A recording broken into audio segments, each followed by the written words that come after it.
اگر تم اس میں کامیاب ہو گئے، تمہاری کامیابی تو ہے ہی اسی میں، دبئی چلے جاؤ۔ اگر تم دبئی نہیں جاتے ہو تو ادھر تو پاکستان میں تو ہے ہی کچھ نہیں۔ ہم گھر میں ہر وقت یہی باتیں کرتے ہیں، ہم یہی کرتے ہیں انجینئر تم بن جاؤ گے، یہ کر لو گے، بی ایس سی کر لو گے تو پھر تو تمہاری زندگی بن گئی۔ نہ زندگی ایسے نہیں بنتی، زندگی رسول اللہ کی غلامی سے بنتی ہے۔ یہی ہماری مغالطہ ہے، یہی ہم اپنے ذہنوں میں ہمارے بیٹھ گیا اور ہم نے اپنی اولادوں کی یہی تربیت کر رہے ہیں۔ ہم اٹھتے بیٹھتے سوتے جاگتے چلتے پھرتے اسی خیال میں لگے ہوئے ہیں اب کیا کرنا ہے، اب انویسٹمنٹ کا کیا کرنا ہے، اب آگے اس پیسے کا استعمال کیا کرنا ہے، اسی سوچ میں لگی ہوئی ہیں میرے مرنے کے بعد میرے بیٹے کا کیا ہوگا، 2 بیٹوں کا کیا ہوگا، 3 بیٹوں کی جگہ کا کیا ہوگا۔ اس خیال میں کوئی بھی نہیں ہے کہ ان کی آخرت کا کیا ہوگا۔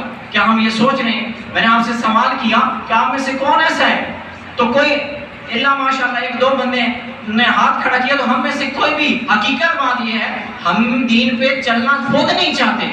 ہم گھر میں یہ بات کرتے ہیں کہ رسول اللہ کی ذات سب سے افضل ہے اور ہم رسول اللہ کی پیروی کریں گے اور علن اعلان کریں گے۔ بچے تو اگر ABC نہ بھی پڑھ سکا، تو کسی اور جگہ تمہارا کام نہ بھی ہوا، تم نے رسول اللہ کا دین چھوڑنا ہے یا نہیں چھوڑنا؟ مجھے بتائیں آپ کی 50 سال عمریں ہیں، کیا یہ جملہ ایک دفعہ بھی آپ نے اپنی اولاد کو کہا ہے؟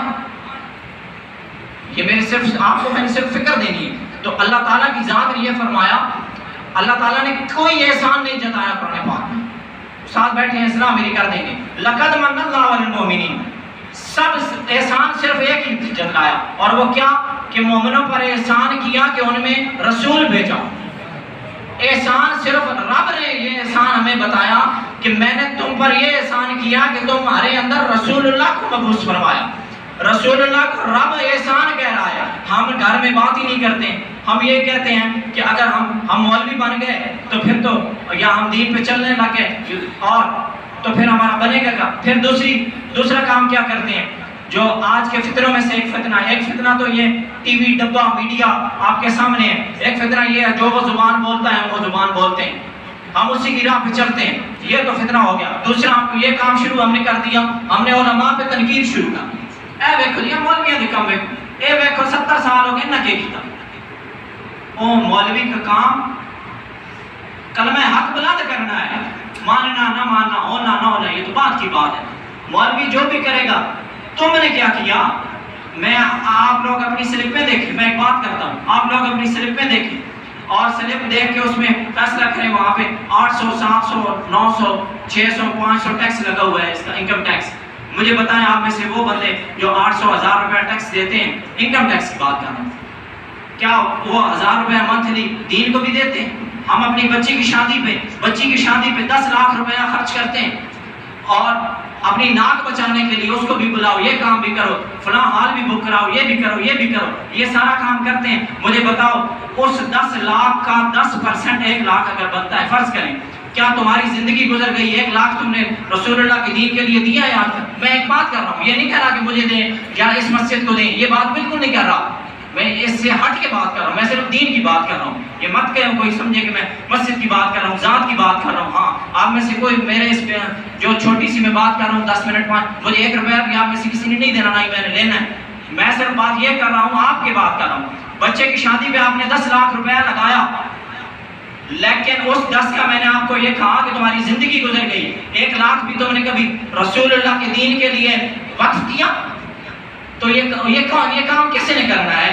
وہ کیا کہتے ہیں، وہ جو ہندو ہے، یہ موٹو پتلو کارٹون کی مثال دیتا ہوں آپ، یہ اس کا ہے انڈیا کا، ٹھیک ہے، وہ ہمارے گھروں میں داخل ہو گیا، ٹھیک ہے، ہمارے سامنے بیٹھا ہے، اس کی تہذیب، ہندو ہر وقت تہذیب اپنی ٹی وی پہ میڈیا پہ ہمیں دکھا رہا ہے، ہمارے گھروں کے اندر آ گیا، ہمارے موبائل میں آ گیا، ہماری بہنوں بیٹیوں کے پاس ہاتھوں میں پہنچ گیا، انہوں نے اپنا مذہب ہم تک پہنچا دیا، انہوں نے اپنی شادی بھی ہمیں دکھلا دی، انہوں نے یہ طریقہ بھی بتا دیا، وہ چکر کاٹ رہے ہیں، نکاح ہو رہا ہے، یہ ہو رہا ہے، وہ ہو رہا ہے۔ کیا رسول اللہ کا پیغام تم نے یورپ کو پہنچایا؟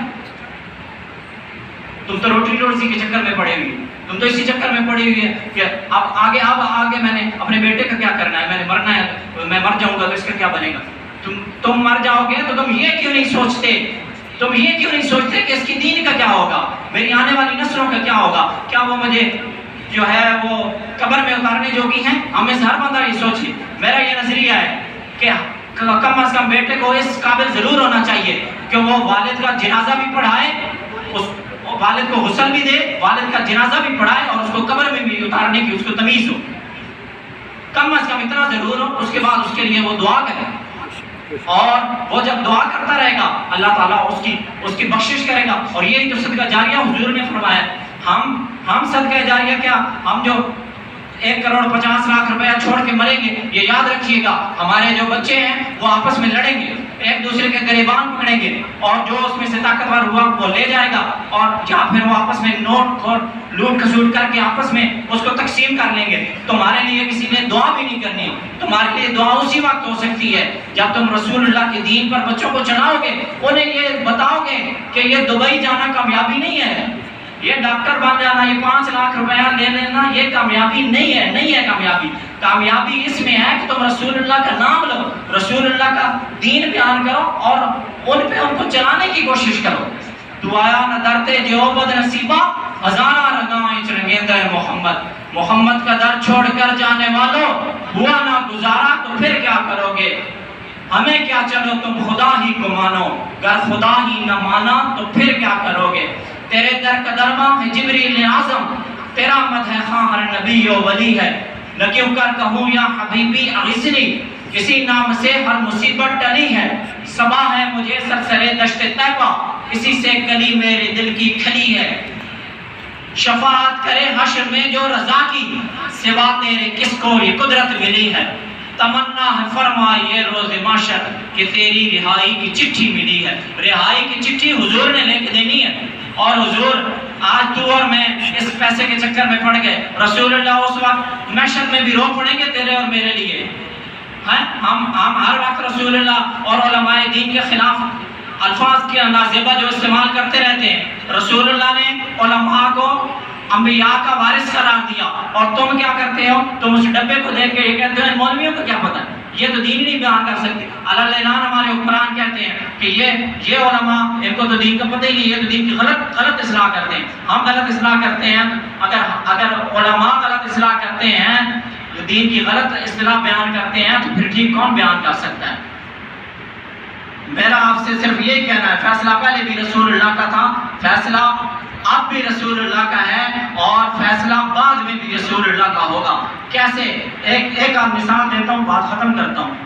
خزیمہ بن ثابت رضی اللہ تعالیٰ عنہ نے حضور کے بارے میں گواہی دی، حضور صاحب شریعت ہے، گواہی کیا دی؟ اس یہودی نے کہا، سنا ہوا ہے آپ نے واقعہ، یہودی نے کہا کہ میں نے آپ کو گھوڑا نہیں بیچا۔ خزیمہ وہاں پہ موجود نہیں تھے، تھوڑی دیر بعد وہاں آ گئے، تو حضور جب پیسے لے کے گھر سے واپس آئے تو یہودی نے کہا کہ میں نے کوئی تو آپ کو گھوڑا نہیں بیچا، تو حضور نے کہا ابھی تھوڑی دیر پہلے تو تیری اور میری بے ہوئی ہے، سودا ہوا ہے۔ تو خزیمہ بن ثابت رضی اللہ تعالیٰ عنہ نے کہا کہ میں گواہی دیتا ہوں کہ یہ آپ کا سودا ہوا ہے۔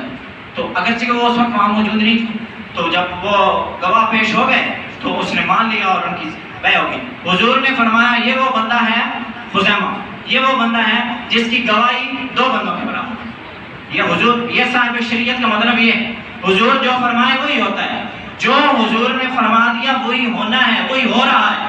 اور حضور نے کیا فرمایا؟ ابو ذر غفاری رضی اللہ تعالیٰ عنہ جب غزوہ تبوک میں پیچھے سے وہ مٹی اڑی اور ڈسٹ اڑی، تو انہوں نے کہا کہ کون آ رہا ہے، دور سے دیکھا تو انہوں نے کہا کہ ابو ذر ہوں گے، ابو ذر غفاری ہوں گے۔ ابو ذر غفاری رضی اللہ تعالیٰ عنہ کا اونٹ بیمار پڑ گیا تھا، اس وجہ سے وہ دیر ہو گئی تھی ان کو، تو حضور نے ان کے بارے میں یہ پہلے ہی فرما دیا تھا، حضور بھی موجود ہیں، ابو ذر غفاری بھی موجود ہیں۔ حضور نے فرمایا کہ ابو ذر تو رہنا بھی کرنا ہے، چلنا بھی کرنا ہے، مرنا بھی کرنا ہے۔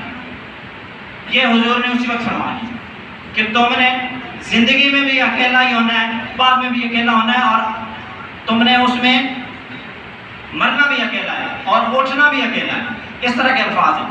تو کیا ہوا؟ حضور ظاہری دنیا سے تشریف لے گئے تو حضرت ابو ذر غفاری رضی اللہ تعالیٰ عنہ کی صحرا میں موت ہوئی، آپ کا وصال صحرا میں ہوا، اور ایک بیٹی اور ایک بیوی پاس تھی، اور کوئی بندہ بھی نہیں تھا، تو انہوں نے اپنی بیوی کو مرنے سے پہلے یہ تسلی دی، یہ ہے حضور کا غلام، جو ہم نہیں ہیں۔ ہم صرف کہتے ہیں غلامی رسول میں موت بھی قبول ہے، نوٹ جو ہے نا وہ دبئی کے چاہیے، لندن کے چاہیے، اس کے چاہیے، اس کے چاہیے، نوٹ چاہیے، حضور کے دین کا نام نہیں چاہیے۔ اگر ہم حضور کے اس دین پر عمل کرتے تو آج ہماری یہ حالت نہ ہوتی۔ اقبال اس لیے تو کہہ کے گیا ہے کہ غلامی، یہ جو مومن کا بے زری سے نہیں، زوال بندہ ہے مومن کا بے زری سے نہیں، سبب کچھ اور ہی ہے جسے تو خود سمجھتا ہے۔ زوال بندہ مومن کا بے زری سے نہیں، زوال وہی ہے جو تو خود سمجھتا ہے۔ آپ خود سمجھتے ہیں زوال ہمارا کیا ہے؟ ہمارا زوال دین سے نکلنا ہے اور دنیا کی طرف رغبت ہے، ہمارا یہ زوال نہیں کہ ہمارے پاس پیسے نہیں ہیں۔ اس وجہ سے آپ دیکھیں یہ جو یورپ ہے اس نے کیا کیا، وہ وہاں پہ 4 لاکھ بندہ مار کے بھی، ایٹم بم گرا کے بھی، وہ تو دہشت گرد نہیں ہے۔ آپ کے سامنے 1945 میں اس نے 2 جگہ پہ ایٹم بم گرائے اپنی تہذیب پھیلانے کے لیے، وہ 4 لاکھ بندہ ایک سیکنڈ میں مار دے، وہ تو دہشت گرد نہیں ہے۔ لیکن جو رسول اللہ کا نام لیتا ہے وہ دہشت گرد ہے۔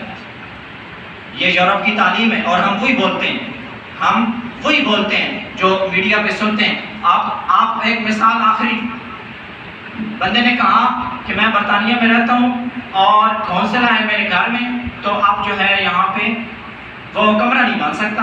کیوں گھونسلہ ہے؟ کیونکہ گھونسلہ، اور وہ کہتے ہیں بھائی کبوتر کا یا اس کا چڑیا کا گھونسلہ ہے، تو جب تک یہ خود نہ اڑ جائے یا یہاں سے ختم نہ ہو جائے تو گھر نہیں بنا سکتے۔ یہ ان کی امن پسندی کی میں مثال دے رہا ہوں، بات سمجھیے گا، میری پوری بات پوری سمجھیے گا۔ یہ ان کی امن پسندی کا شعرہ ہے، یہ ان کی امن پسندی کا شعرہ ہے۔ لیکن حقیقت میں کیا ہے، یہ جو مثالیں ہوتی ہیں نا، یہ ہمارے لیے ہوتی ہیں تاکہ ہم کہیں کہ وہ بڑے امن پسند ہیں۔ آج ہم بھی یہی کہتے ہیں وہ بڑے امن پسند ہیں، وہ بہت ترقی یافتہ اور 80 تے بالکل پاکستان انتہائی کچھ، بس یہی ہمارا ذہن، ہم نے اپنے آپ ہی بنا لیا کہ ہم تو پیچھے رہ گئے، ہم تو ہر حساب سے پیچھے رہ گئے اور وہ بڑے امن پسند ہیں۔ تو وہ گھونسلہ جو ہے، میں ایک مثال دے رہا ہوں، گھونسلہ وہ نہ بن سکا، وہاں پہ کمرہ 6 مہینے بعد کمیٹی آئی، پھر انہوں نے کہا نہیں ابھی نہیں اڑا، تو یہ نہیں بن سکتا۔ یہ ہمارے لیے مثالیں ہیں۔ حقیقت میں جب اس نے پہلا ہیروشیما پہ بم مارا نا، جرمن، اس کے اوپر، جرمنی کے اوپر، وہاں 6000 ڈگری ٹیمپریچر گیا۔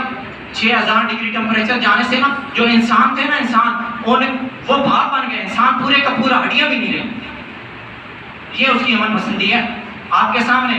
چلو وہ تو دور کی بات، یہ 15-20 سال پہلے اس نے کیا کہا، میں عراق کو چھڑانے آ رہا ہوں، میں تو ان کا مسیحا بن کے آ رہا ہوں۔ آپ کے سامنے اس نے کہا، آج وہ وہاں پہ بیٹھے ہوئے، کل اس نے کہا میں افغانستان کو چھڑانے آ رہا ہوں، اسامہ بن لادن کو مارنے آ رہا ہوں، یہ کرنے آ رہا ہوں۔ آج وہاں پہ وہ ڈیرے ڈال کے بیٹھ گیا، یہ کس لیے؟ اب اس نے ایک اور یہ بیماری کا نیا فلسفہ آ گیا ہے، اور اس میں بیماری میں زیادہ آگے نہیں جاؤں گا۔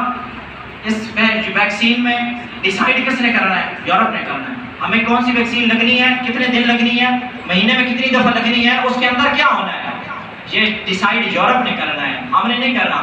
ہم نے صرف یہی باتیں کرنی ہے کہ یورپ بڑا امن پسند ہے، یورپ بڑا ترقی یافتہ ہے، اور ہم جو ہیں ہم تو کچھ بھی نہیں کر سکتے، ہمارے مولوی بھی کچھ نہیں کر سکے۔ تو اللہ تعالیٰ سے دعا ہے کہ ہمیں دین پر واپس آنے کی توفیق عطا فرمائے اور رسول اللہ کی محبت عطا فرمائے۔ ٹائم میں نے زیادہ لے لیا، اللہ تعالیٰ سے دعا ہے کہ ہمیں اس پر عمل کرنے کی توفیق عطا فرمائے۔ علامہ حافظ تنویر صاحب اپنی بات کریں گے، جزاک اللہ۔